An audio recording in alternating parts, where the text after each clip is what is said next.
At Christmas, my family branded me the accident kid and excluded me from their cabin trip. I cut them off and let their frozen power out nightmare explode. So my entire family planned a fancy Christmas cabin trip for 6 months, invited each other, posted about it nonstop, and never mentioned it to me once. Then they acted shocked when I didn't drop everything to help them after the whole thing turned into a frozen nightmare. Let me show you how it started. Name's Hunter. I'm 29, male, work in IT, manage a team of 15, pay my bills on time, and own a condo that doesn't smell like socks. Not bad for someone my family calls the bonus baby. That's the nice version. Other times it's the accident, the afterthought, or my personal favorite, the surprise package. I've heard it my whole life.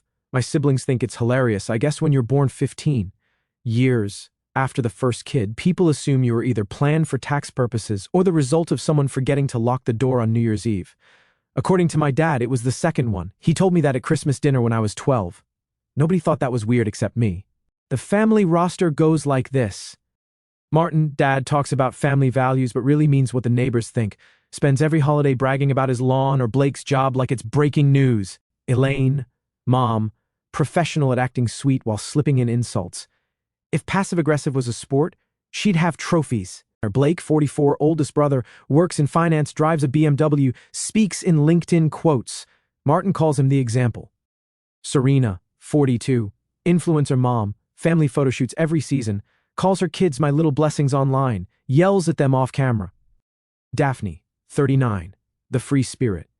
Always on some juice cleanse or crystal therapy kick, loves giving advice nobody asked for. Then there's me, youngest by a mile. Growing up, they treated me less like the baby of the family and more like the neighbor's kid who kept wandering into the house. When I was 9, I joined the school choir. We had this big winter concert. I told everyone at home. Blake said he had a study group. Serena claimed she was busy with plans, which I later found out was a sleepover. Daphne said she'd try but didn't. Mom and Dad said they couldn't make it because there was some neighborhood party. That night, I sang in front of 300 parents. Mine weren't there. The next month, I watched the whole family go to Serena's dance recital like it was the Oscars. They brought flowers for her. I got a sorry we missed it, buddy. And it wasn't just that one time. When Blake graduated college, Dad rented a whole banquet hall, toasts, banners, a slideshow on a projector, the works. When I graduated, it was dinner at Applebee's with half the family missing because they had plans. I stopped inviting them to things after that. Why bother? By the time I was in high school, I spent most of my time messing with this old desktop Dad's office was throwing out. It sounded like a jet engine when it turned on. I fixed it piece by piece, learned coding from free forums, taught myself networks, security, all that. Nobody noticed until Serena needed her laptop cleaned from viruses because she clicked some scam link. I graduated, went straight into IT, worked night shifts while my siblings were posting vacation photos, spent 10 years grinding until I was running the department, good salary, my own place, health insurance that actually covers stuff. Dad brags about Blake's BMW like it's family property but hasn't once asked how I managed to buy my condo before 30. Whatever. I stopped caring about recognition years ago. The one thing I still showed up for was Christmas Eve. That was the tradition. Everyone came to Mom and Dad's place, ugly sweaters, bad eggnog, forced smiles. I usually had to work the day shift, so I came late, but at least it was something. For a few hours, I wasn't the forgotten kid. My nieces, Serena's kids, Mia and Leia, loved when I came. Probably because I actually talked to them instead of handing them iPads like babysitters. Last year, I got them a Lego set bigger than Serena's dining table and spent the night helping them build it while the adults argued about politics in the kitchen. Best part of the whole evening. Dad once told me, "Family's everything, son." Yeah, could have fooled me. What I learned instead was this: family shows up when they want something, tech help, money advice, babysitting. But when I had that promotion at work, when I bought my first car, when I hit 5 years at the company, silence, I never said anything. Figured if they didn't notice on their own, forcing it wouldn't help. Plus, sarcasm works better than begging. Like 2 summers ago, Daphne asked why I never bring anyone to family barbecues. I said, didn't know auditions were open for the supporting cast. She blinked like I spoke another language. So yeah, I kept my distance, work, a few good friends, my own routine, show up for Christmas, smile for the nieces, go home. That was the deal, at least it used to be. Because this year, that deal got thrown straight out the window. It started with one stupid Saturday in December when I stopped by Dad and Mom's place to drop off a package. Mia and Leia ran up asking if I was excited for the cabin trip. What cabin trip? I asked. That's when everything changed. Mia and Leia were both talking at the same time, words tripping over each other like they were in a race. Something about bunk beds, snowball fights, a cabin with a hot tub. I was standing in the hallway holding this Amazon box from Mom like an idiot. What cabin? I asked again. Mia blinked at me like I was joking. The Christmas cabin. Everyone's going. Grandma said it was going to be better than last year since we only stayed one night. Then I turned to Mom, who was in the kitchen, pulling cookies out of the oven like she was auditioning for a commercial. Is there a reason I'm hearing about this from a 7-year-old? She froze for half a second before plastering on that tight smile she always uses. Oh, that! Well, we all talked about it back in June. Serena found this place in Vermont, really cozy, perfect for the whole family. We figured you'd be working again, she shrugged, like that explained everything. I just stared at her. So, nobody thought maybe I'd want to know? You work a lot, Hunter, she said, sliding cookies onto a plate. We didn't want you to feel pressured. Right, I said. Wouldn't want to pressure me by telling me. Mia looked between us, confused. You're coming, right, Uncle Hunter? I didn't answer. I put the box on the counter and left before Mom could start another sentence. Driving home, my phone buzzed. The family group chat was a full-blown Christmas ad campaign, Blake posting cabin photos like he was selling timeshares, Serena showing off matching pajamas for the cabin vibe, Blake sending a selfie in a Santa hat holding a mug like he was in a holiday coffee commercial, and Daphne tossing in 20 snowflake emojis for good measure. I typed one word, adorable, then put my phone down. Not a single text asking if I was coming. I scrolled back through months of messages, birthday plans, barbecues, random brunches, same pattern every time. I wasn't in the conversation until someone needed me for something, like 3 weeks ago when Serena called on a Sunday because Mia downloaded some game full of ads on her tablet and it was acting weird. I drove over, fixed it in 5 minutes, left before dinner because they didn't even offer. It's always like that. When I got home that night, I told Riley about the cabin over text. We'd only been dating a few weeks, so I kept it simple, found out my family planned Christmas without me, booked a cabin, whole thing's been set since June. They didn't invite you? Apparently I work too much to be told things. Wow. I'm sorry, Hunter. She called me after that. Riley's the kind of person who actually listens when you talk. She didn't jump in with advice or bash my family, just let me explain. I told her this wasn't new. Growing up, it was always the same story. I wasn't shocked about the cabin, just tired. Riley let me talk until I ran out of things to say. Then she said, "You can come with my family." I didn't answer right away. She added, "I mean it. My parents would love to have you. We eat too much. My brother will ask you a million questions about computers. My mom will send you home with leftovers for a week. It's chaos, but the good kind." I laughed, but there was this lump in my throat I didn't expect. "You sure? We've been dating, what, a month?" "Yeah," she said. "And they'll like you. They actually like people." That last part stuck with me. The next day at work, Blake called. Not to invite me. No. He wanted help setting up Wi-Fi in the cabin ahead of time. "Hunter, you're good with this stuff," he said like it was my job. "Can you come by this weekend? We need it working before everyone gets there." "I'm not going to the cabin, Blake." Pause. "Wait, what? Why?" "Because nobody invited me." He laughed like I was kidding. "You work all the time, man. We didn't think you'd want to come." "You didn't ask," I said. "Well, it's kind of late now. All the beds are taken. The place is full." "Are full-on beds, right?" I said, "but not too full for my tech help." Silence. "Then, so is that a no?" I hung up. That night, I told Riley I'd come with her family, and for the first time in a long time, I felt like maybe Christmas wouldn't be another reminder of where I stood with mine. Flashback to late November, Thanksgiving, because it sets the tone for everything that came after. Mom texted the group chat, "Dinner at ours, 3 p.m. sharp, dress nice, family photo after." She added 3 smiley faces like we were the picture of togetherness. Thanksgiving at my parents' house always looks good on Instagram, matching plates, perfect table settings, Blake carving the turkey while Mom beams like we're in a magazine spread. It's a performance, not a holiday. I got there at 2:50, walked in, said hey, handed Mom the pie I brought. She took it like she was holding a grocery receipt. "Oh, thanks, Hunter.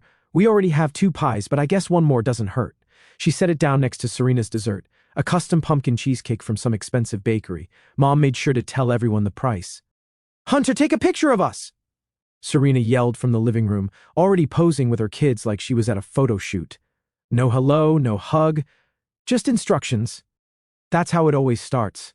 I'm the photographer, the errand boy, the oh good, you made it. Now hold this ladder while Blake hangs lights. Dinner was loud. Blake telling some story about work that sounded like he stole it from a TED Talk. Serena showing everyone her fall family photo session on her phone. I sat at the corner of the table, eating stuffing, nodding at the right moments. Then Blake started. So, Hunter, he said between bites, you still doing computer stuff? I swallowed. Yeah, I manage the IT department now. Blake smirked. Nice. Nice. Not everyone can be CEO material, right? Serena laughed like he was hilarious. Daphne added, hey, it's honest work, like plumbing, but for laptops. Mom sipped her wine. We're just glad you're keeping busy, dear. That's the thing about them. Every compliment's got a knife in it. Halfway through dessert, Blake leaned back in his chair. Remember when Dad called Hunter the bonus baby? Man, that stuck. Oh yeah, Serena said. I tell people I have 2 sisters, a brother, and Hunter. She laughed like it was the best joke she'd ever made. Daphne grinned. Hey, he wasn't planned, but at least he's here. I put my fork down. You done?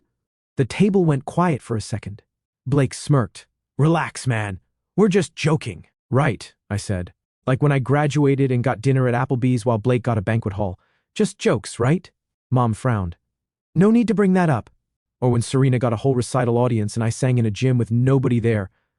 Hilarious stuff. Blake shifted in his seat. Dude, we didn't mean anything by it. Yeah, I'm sure you didn't, I said. You never do. The silence this time was heavier. Serena cleared her throat and changed the subject to some new coffee maker she bought. Conversation limped along after that. After dinner, Mom handed me a stack of plates. Not Blake, not Serena, me. Hunter, be a dear and help clean up, she said like I was the busboy. Blake was in the living room watching football. Serena was editing photos for her Instagram post. Daphne was telling Dad about some new crystal shop. I washed the dishes anyway, not because she asked, but because Mia and Laya were helping, and they didn't deserve the tension hanging in the air. On my way out, Dad stopped me. You know, they're just joking, right? I looked at him. No, they're not. He didn't have an answer for that. Driving home, my phone lit up. Group chat again. Serena posted a family selfie with the caption, thankful for my crazy, amazing family. I wasn't in the picture. The next day, Riley asked how Thanksgiving went. I told her about the jokes. She listened, shaking her head. They really don't hear themselves, do they? Nope, I said. And I'm done waiting for them to. Because right then I decided something. I wasn't letting Christmas be a repeat performance. Not this year. Dad finally left me a voicemail, son. Everyone's leaving on the 23rd. You can still come if you want. Not an apology, not a real invite, just a casual afterthought, like I was a neighbor they felt bad for. I deleted the message. Riley's mom texted her that same night. Tell Hunter he's welcome Christmas Day. We'll have plenty of food. First time anyone had ever invited me without needing something first. I knew exactly where I was spending Christmas. Not in Vermont, not in some overpriced cabin with people who treated me like a background character. This year was going to be different. But before we get there was the part where they finally realized I wasn't just going to shrug and take it anymore. Then Mom called. Hunter, dear, she started in that voice she uses right before asking a favor. Are you sure you can't make it to the cabin? Everyone will be there? Yeah, I said. Everyone who got invited. She paused. Well, we figured you had to work. You always do. I smiled, even though she couldn't see it. And asking me directly? That was too complicated? That's not what I meant, she said quickly. It's just one Christmas. One that's been planned for half a year, I said. Glad someone remembered me before the matching pajamas got packed. She huffed into the phone. You don't have to be sarcastic. I wasn't sarcastic, I said. That was the polite version. She didn't know what to say after that. The next day, Blake called. Listen, man, he said. We need the Wi-Fi working before we get there. Can you drive up on the 22nd, set it up, then head home? I laughed. That's funny. I didn't realize the unpaid intern spot was still open. He went quiet for a second. It's not like that. We just thought you were busy. Yeah, I said. Busy enough to not invite, but not too busy to climb ladders in the snow for you. Interesting math. He tried to joke it off. Come on, don't be like that. Relax, I said. I'm not upset. Just not available. Click. Conversation over. By midweek, Mom tried again. There's still room if you want to come, she said on speaker while Dad sat in the background. On the pull-out couch? I asked. She hesitated. Well, yes, but… Oh, perfect, I said. Nothing says family love like the couch bed next to the drafty window. Dad cleared his throat. Son, don't make this bigger than it is. Don't worry, I said. You already did that for me, back in June. That ended the call pretty quick. Meanwhile, Riley's family kept texting me like normal human beings. Her mom texted me directly, Hunter, we eat Christmas dinner at 2 p.m. Wear whatever you want. Do you like ham or turkey? She told me not to worry about bringing anything unless I wanted to. Basic stuff, respectful stuff my own family apparently never learned. Thursday, Riley and I went shopping for gifts. Real gifts, not the gas station gift cards my siblings always grabbed last minute. I got her dad a grill set because Riley said he practically lived outside cooking. Got her mom a nice candle warmer she'd mentioned wanting. Picked up sketchbooks for her little brother Evan, who loved to draw. Riley laughed when I grabbed the biggest bag of dog treats on the shelf for their mutt nacho. You're trying to bribe the dog now? Look, I said, if I can win over the one family member who bites people, I'm golden.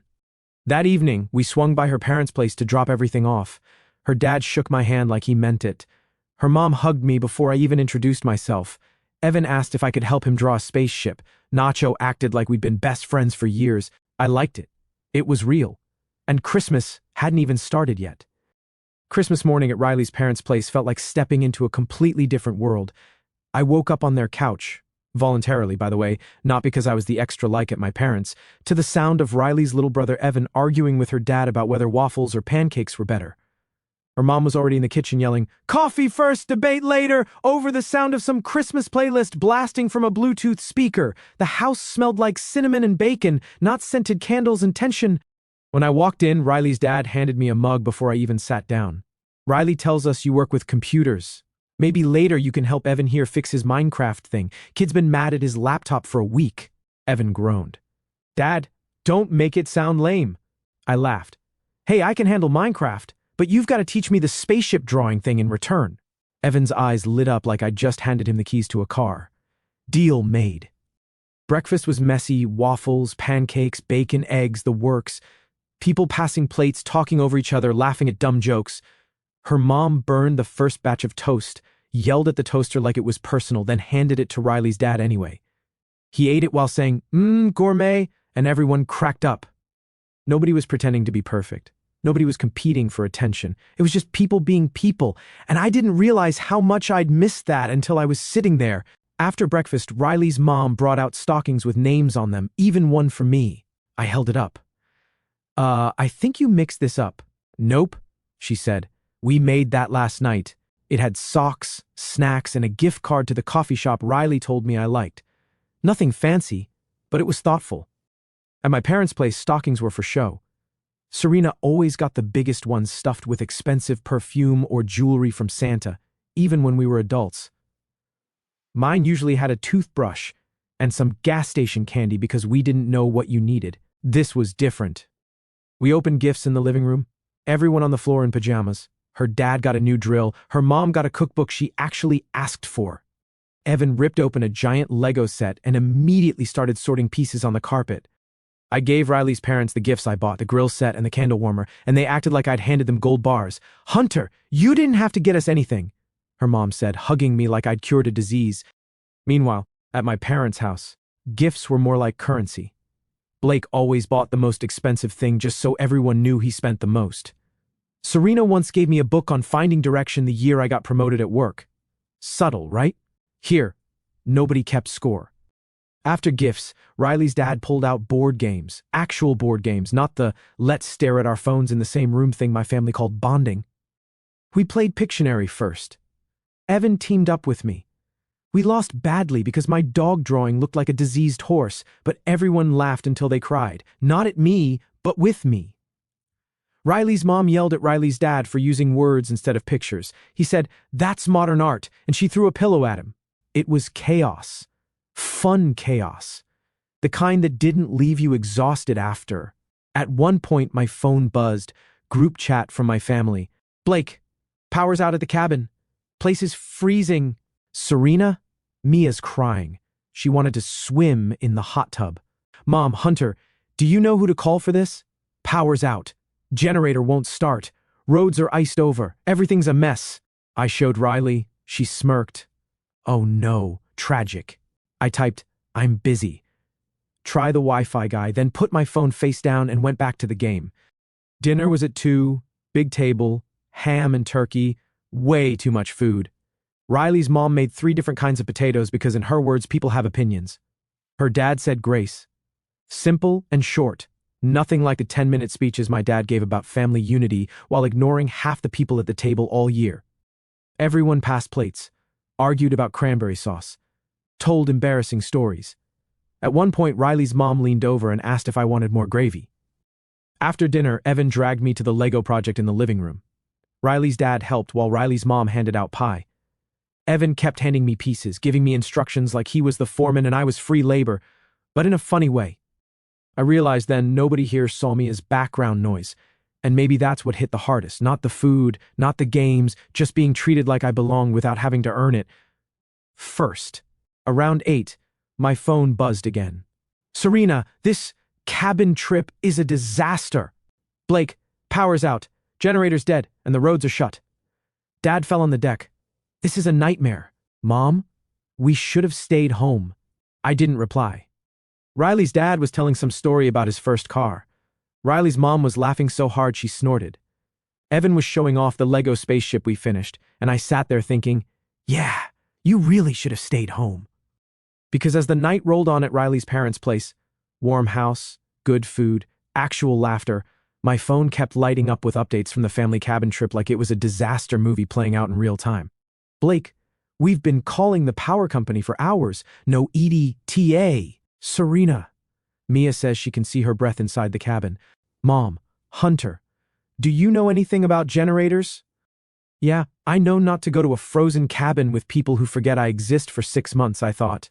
I put the phone on silent and went back to Riley's dad telling a story about the time he accidentally set his grill on fire trying to cook ribs in college. Around 9, the call started. First Mom twice, straight to voicemail, then Serena, then Mom again. Riley saw my screen light up and raised an eyebrow. You going to answer that? I shook my head. Nah, feels like a tomorrow problem. She grinned. Savage. Look, I said. They remembered me for the first time all year because their vacation turned into a snow globe horror show. Forgive me if I'm not rushing to play hero. Riley's dad overheard and chuckled. Sounds like karma's got better timing than the power company. 10 minutes later, Blake called. I let it ring, but he left a voicemail I couldn't resist listening to. Hunter, man, we need help. Roads are shut down. Power's out. Pipes might freeze. If you know anybody in Vermont. I stopped listening after that. The mental image of Blake stomping around in his expensive boots yelling about frozen pipes was enough entertainment for the night. Meanwhile, Riley's family was playing charades in the living room. Her mom was terrible at it. She tried to act out the Lion King and somehow made it look like a nature documentary about worms. Her dad laughed so hard he cried. When it was my turn, I got Die Hard and Evan yelled Home Alone. After my first 2 clues, I told him close enough and gave him the point. It was stupid, simple fun. No competition, no judgment, nobody trying to make me the punchline. That's when my phone buzzed again. Mom, Hunter, please call me. It's serious. I stepped into the hallway and answered this time. Mom didn't even say hello. Your father slipped on the deck steps. He's fine, but the ambulance couldn't get through because of the ice. Wow, I said. Sounds like a rough trip. We need someone to call the cabin company, the power company, somebody, she said, panicked. Me? I asked. The guy you didn't invite? Hunter, this isn't the time. No, I said calmly. This is exactly the time. Because you only remember I exist when things fall apart.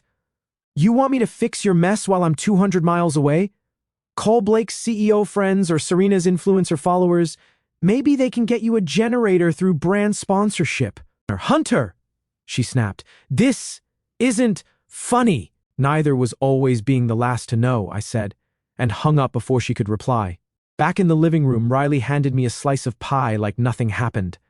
Everything okay? She asked. Yeah, I said. Just the usual. Evan looked up from the Lego spaceship. Was that your family? Yep. Are they always calling you? Only when things are broken, I said. He thought about that, then said, "That sucks," and went back to building. Smart kid. By morning, the family group chat was pure chaos. Serena. Pipes burst in the downstairs bathroom. Water everywhere. Blake, we're leaving as soon as the plows come through. Mom, worst Christmas ever. Meanwhile, I was eating pancakes Riley's dad made, while Nacho the dog begged for scraps under the table. Mom called again. I answered this time because Riley convinced me to at least be civil. She started right in. "We had to sleep in our coats last night. Your father's arm is bruised, the kids are crying, and this whole trip is ruined." "That's tough," I said. "You don't sound very concerned." "Why would I be?" I asked. "I wasn't there. Wasn't even told about it until the cabin had a hashtag." "You could have been," she snapped.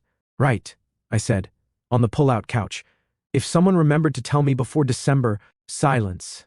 Finally, she said, "This attitude of yours isn't helping." "Neither is pretending I'm family only when you need tech support," I said. "Call the rental company. Call the power company. I'm not the emergency hotline just because you can't plan a holiday without turning it into a reality show." Then I told her I had to go because Riley's mom was handing out cinnamon rolls. And honestly, that was more important. Later that afternoon, while my family was packing up early to drive home in a snowstorm, Riley's family was outside building the most lopsided snowman I'd ever seen. Evan named it Gerald. Riley's dad tried to give it sunglasses. Riley's mom brought out hot chocolate that was mostly whipped cream. I just stood there watching them argue about whether Gerald needed arms or a scarf first and realized I hadn't thought about work or family drama for a full 24 hours. Couldn't remember the last time that happened. By the time the sun went down, my family's texts stopped coming. No updates, no calls, nothing. Riley's mom asked if I could come back for Easter dinner. Her dad said next time I had to try his famous ribs. Evan asked if I could help him build a Lego castle next. I said yes to all of it because this felt like what family was supposed to be. So when my own family finally started calling again after the great cabin disaster of Vermont, I figured it was time to end this once and for all. 2 days after Christmas, Mom left me another voicemail. "We need to talk about what happened. Call me." Like I caused the power outage, frozen pipes, and Dad falling on the deck. But fine. I was done dodging. I drove over that evening and walked in to find everyone sitting in the living room, like it was some kind of intervention. Mom, Dad, Blake, Serena, Daphne, all in one place. Mom started first. "Hunter, we feel like there's been some distance lately." I laughed. "Yeah, about 200 miles worth." "Vermont ring a bell?" Blake rolled his eyes. "You could have come if you wanted to. Nobody was stopping you." "Right," I said. Serena jumped in. "You didn't have to be so cold about it. We didn't mean to leave you out." "Yeah," I said. "Like you didn't mean to skip my choir concerts or my graduation or the last 10 years of my life. Just accidents, right?" Nobody answered. Mom tried a different angle. "It hurt your father when you didn't call after he fell." I looked at Dad. "Did it hurt you?" Dad shrugged. "Would have been nice to hear from you. Would have been nice to be included," I said. Mom sighed like I was being difficult on purpose. "You're always so negative." "No," I said. "I'm realistic. Big difference." That's when Blake leaned forward like he was the spokesperson. "Look, Hunter, we get that you feel left out sometimes, but you could make more of an effort too, you know?" I stared at him. More effort than driving 3 hours for Serena's birthday last year just to be asked to take the family photos, or fixing your laptop at 11 p.m. because you clicked on every scam email possible, or babysitting Mia and Leia for free so you could go to that concert? Serena muttered. "That was one time." "3 times, I said. "And you never even said thank you." Daphne finally spoke up. "You always bring up the past. Maybe let things go." I laughed again. "The past? This was last week. You called me during your meltdown because you needed help. You didn't even ask how I was before listing your problems." Mom snapped. "Families help each other, Hunter." "Yeah," I said. "Funny how that only goes one way with you people." I stood up. "Here's the thing. I'm done chasing after invitations that never come. Done being the backup plan when things break or somebody needs a cat sitter. You made it pretty clear where I rank, so now I'm making it clear I'm not playing along anymore." Blake frowned. "So what? You're just cutting everyone off?" "Not cutting," I said. "I'm setting boundaries. Big difference." Mom tried the guilt trip next. "After all we've done for you." I held up a hand. "Stop. What you've done for me is remind me since childhood that I was an accident. That I wasn't planned. That Blake was the golden child, Serena was the star, Daphne was the free spirit, and I was the accident kid. "You don't get to play the loving parent card now," she went red. "You're being dramatic." "No," I said. "I'm being honest. Something this family avoids like the plague." Serena crossed her arms. "So you think you're better than us now?" I shook my head. "No. I think I finally like myself enough not to sit at the kids' table as I turn 30 soon." Blake muttered something about me overreacting. I turned to him. "You called me during Christmas to fix your Wi-Fi from 200 miles away. I was eating pie while you were freezing in the dark. Maybe think about that before lecturing me." Dad finally spoke. "So what now?"